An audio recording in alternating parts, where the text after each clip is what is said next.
In 2011, the Willis Foundation identified 5 key functions of principal leadership: shaping a vision of academic success for all students, creating a climate hospitable to education, improving instruction to enable teachers and students to perform at their best, managing people, data, and processes to foster school improvement, and cultivating leadership in others. In 2006, Dr. Jim Spillane wrote, "Individuals who single-handedly try to lead complex organizations are setting themselves up for failure. A distributed perspective makes it possible for leadership to be manageable." In this model, leadership responsibilities and accountability are shared with others. The focus is on developing leaders with a goal of improving the quality of teaching, learning, and student outcomes. Who is the leader?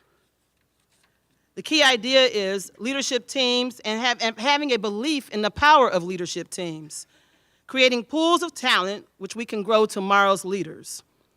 School improvement, therefore, is a collective rather than an individual responsibility. Remember, the difference between a boss and a leader is a boss says go, the leader says let's go. There are many benefits to shared leadership: increased employee engagement and commitment due to a sense of collective responsibility for the school's success. It encourages the sharing of ideas and helps generate new solutions to old problems. Shared leadership also promotes more effective, responsive, and collaborative decision-making. And an additional benefit of shared leadership includes the development of a greater sense of openness and trust in the school. Finally, shared leadership assists in succession planning by nurturing leadership potential from an early stage and stimulates teamwork at all levels. At Gillespie Tech in Chicago, where I've served as the proud principal since 2007, shared leadership is realized through our A-team administrative team, our ILT, the instructional leadership team, which includes teachers, and our 20-plus school-wide teacher-led committees.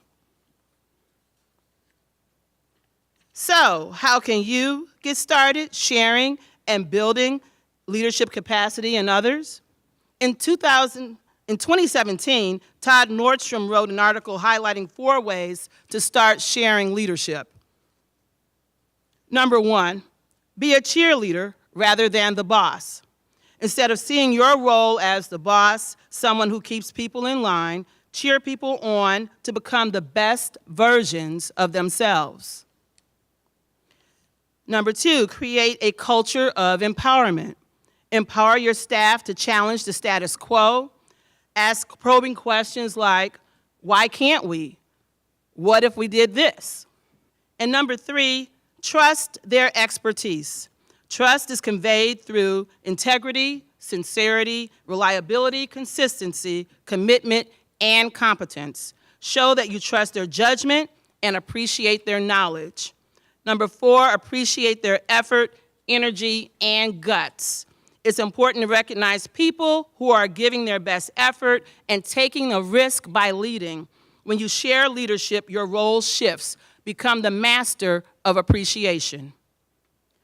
Utilizing the research and strategies presented, start sharing the leadership and building the leadership capacity in others so that you can focus on improving instruction and maximizing student outcomes.